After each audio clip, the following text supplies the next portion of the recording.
I'm here now with Updegraff, who's the Key Account Manager, Hospitality, IBS Software. Now, IBS Software is a really big travel technology company, operates across lots of verticals, airlines, airports, cruise, tour operators, does a bit of crewing and cargo, but we won't get into that. But we're here with Cendyn to specifically talk about hospitality, and we've had a few hospitality tech businesses in front of us today. So maybe just give us a top-line overview of what IBS does in terms of the hospitality tech, and then maybe we can get into some specific questions. Yeah. Excellent. Well, IBS Hospitality sits in the middle of an ecosystem, if you will, that we've built throughout the years.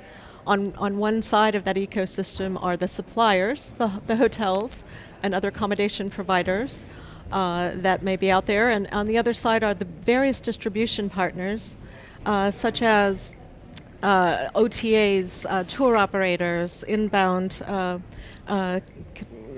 tour operators as well. So various types of distribution partners that are out there. And that ecosystem, in the middle of that ecosystem sits our demand gateway, which accepts the supply from that large array of different types of providers, and then takes that supply and makes it accessible through a single connection to the different distribution partners that are out there. Okay, so who are your customers? Your customers are the hotels or the distribution providers, or anybody who wants to work with you? What a great question, because that was going to be my next point. When you ask who our customers are and you ask that question, the answer is yes. The hotels are our customers on one side of that ecosystem, and then the distribution the types of distributors that are out there that are selling hotel space are also our customers. So every question that you might ask me conceivably has two answers. Okay. Our customers want, and our customers want, and our job is to pull that together.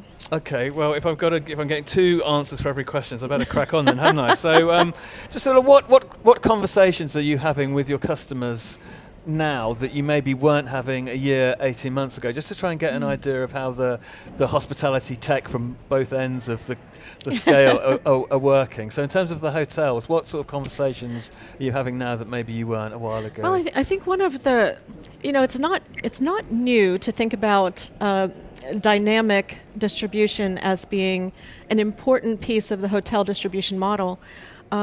What is new is hotels starting to mandate dynamic distribution and saying that they're not going to work in the static world anyway. In other words, they're not going to, some hotels are making the decision, we're not going to allow the old school, here are your rates for this season, and they sit there until they're sold. They're looking for the integration and more sophisticated integration with revenue management systems to change that pricing sometimes multiple times a day, and to have that in real time available to all those distribution channels. So a lot of people ask, well, what are you? Are you a channel manager, or are you a switch, or are you, what are you? And my answer is, we're all of the above on steroids, because we're taking all of that and putting it out there in a fast, dynamic way, and protecting at the same time the hotel's systems that can't handle that transaction volume. Okay, and then from the other end, in terms of the people that are, so they've got the hotel inventory into the gateway, from the gateway, what's happening in terms of the actual end users and the selling? Well, it's interesting. There are a number of trends that we're hearing about.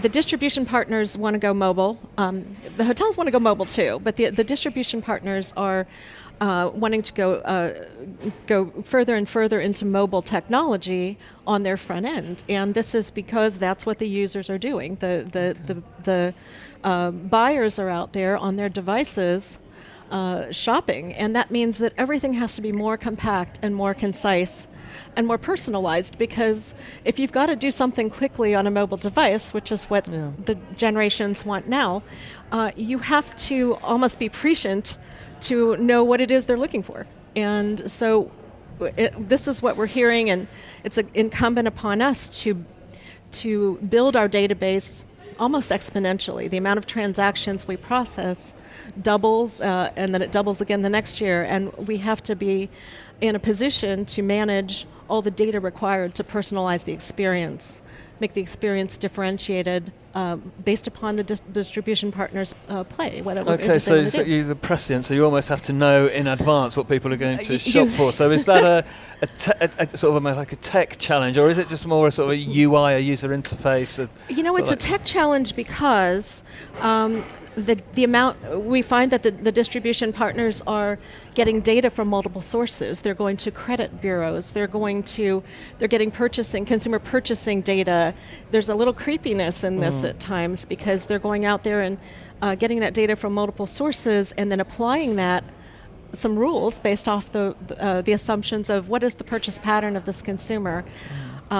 You don't want to put somebody who purchases, a Mercedes-Benz, in the U.S. anyway. You don't want to put the Best Western. Shouldn't say that. You don't want to necessarily put an economy scale hotel in front of someone who makes high-end purchases. Yeah. And so these types of rules and personalization of the experience sometimes can't be made with a profile where the person has explicitly told you this is what we want. It has to be made by applying business rules and coming up with the right offer to give to that buyer at the right time. So the personalization is almost taking in sort of data from outside of the travel ecosystem. Cases, yes. Yeah, so that's quite interesting. So it's a tech challenge from that perspective because we have to figure out how to bring all that. We don't necessarily bring it all together. We sit underneath it and enable that data and that proliferation of data that goes with it to be available to the distribution partners. I mean, so you mentioned that people are, buying hotels on mobile. So I'm just wondering, is there any other sort of consumer tech trends that are impacting what you're going to have to develop in order to be able to deliver at the end to the potential guests? Well, certainly, mobile comes with its challenges with communication, speed of communication, and that kind of thing. So we certainly have to make sure that we're not the bottleneck in any of that. So making sure that we're fast, we're serving up responses quickly is important.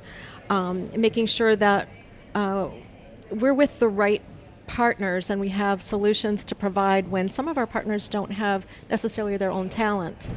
So we do offer some services as well to bolster their own arsenal of talent when needed. So that's the hotel. So you're sort of helping hotels work in a way that enables them to put the inventory into your gateway that you can then sort of shift out to the distributors. So So it's a sort of like a hotel hospitality tech play as well as a sort of distribution tech play. It is, and that's an important point as well because I think we have a continually swinging pendulum when it comes to hotels, the way they want to distribute. So when things are good, they want to go direct.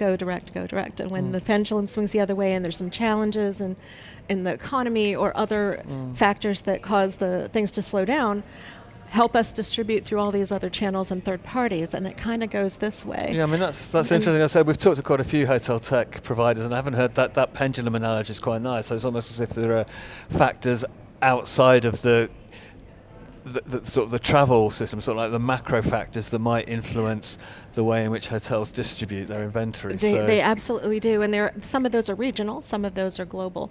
But right now, we happen to be in a healthy hotel climate at the moment. Things have been healthy over the past year from our perspective, but we're seeing we have a little bit of a slant because we focus more on leisure than we do on corporate. So we might have a little different view than some of the others that you may have spoken with, but largely it's been a healthy year over the past year or so.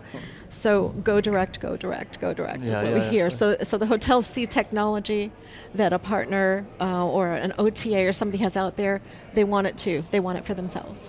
Okay, so if you were in airlines, which you're not, but one of the things about the airline distribution is the role of ancillaries and how there's the seat and then there's the extras, and increasingly airlines are generating the revenue and the profit from the ancillaries. I mean, is that starting to become part of the hotel landscape? So I mean, there's you buy the room, you might get the breakfast, or you might not, or you might buy the room and then add the breakfast on and then add the spa. And so I'm just wondering, in terms of, if you're seeing that from your hotel partners, are they looking to drive up ancillary revenues? So many things come together and converge in my answer to that question regarding what we've already discussed. We are ancillary to the airline. Yeah. So we're sitting on the side and adding to their sale.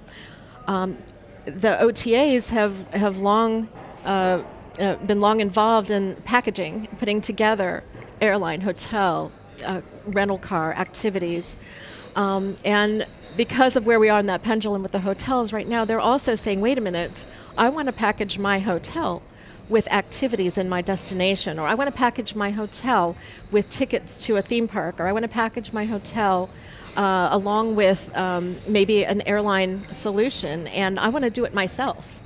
I don't necessarily want to have a third party out there calling themselves or representing me as my brand, my vacation brand, if you will. Okay. I want to have my own, I want to control my own destiny.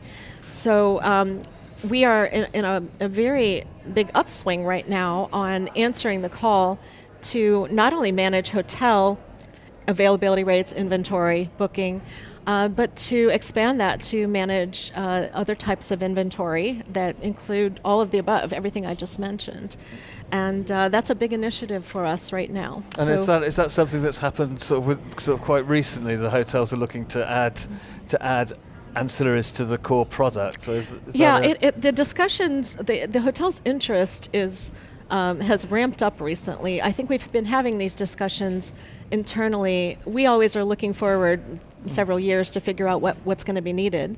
So we've kind of started this several years back to figure out how we would do this, but it's been this year that the hotels, I think, are finally ready, and they're saying, I need this, and help us figure out how to get this. So we will be announcing at some point shortly the launch of our first ancillary offerings that go through our same system, the demand gateway, that manages the hotel availability rates, inventory, and bookings. Okay, there's probably more than enough on your plate at the moment to be able to not to have to think about the future, but presumably you are looking ahead. So I mean, where do you think this whole sort of hotel distribution space, if we were to have this conversation in 3 years' time, what do you think we might be talking about now that we're not, or are we just going to be talking about the same thing, but almost like in a sort of more sort of structured and sort of mature way? It's quite funny. I've answered that question before, and then I found out that 2 or 3 years later we're still talking about the same thing. So I'm going to answer it cautiously, if I may. Yeah. I think that we will find there will be new players that will come up with new ideas as to how to distribute, and as the intermediary sitting in the space that we are in that ecosystem I described earlier, we're going to have to be able to manage. If we double the amount of data we're producing every year, or that we're handling every year, we're going to have to be unlimited. We're going to have to be a sky's the limit type of data handler, if you will, and we'll have to be addressing that. Now, that's our kind of our internal view of that, but that's going to be driven by our customers doing the kinds of things that are only in discussion right now, which are to say, hey, Alexa, book me my hotel. And, the consumer says, Alexa, I want this, this, and this. And Alexa has to know, and the other layer of all the things that you're not saying that I know you want, because I'm that smart. I've learned that much about you. So we need to be able to address that. If you look at that type of a booking process where we take away the web page, now you don't have the visuals. Now you don't have the process of walking a customer through step 1, step 2, step 3. You have information being delivered by voice. You have information coming back by voice, and fill in the blanks on the other end. So that's a very different way of looking at what a consumer's going to be doing, what they're going to want, whether they're dealing with the hotel or whether they're dealing with a third-party sales channel. It's a whole different way of looking at it, and I think that's what we're going to be talking about. Okay, well, we'll come back for where are we now? ITB 2021. We'll replay this and see what you said about voice. All right. Well, look, this is Martin Cowan. This is tnoozLIVE at ITB, presented by Travelaer. Thanks to Christine from IBS for joining us.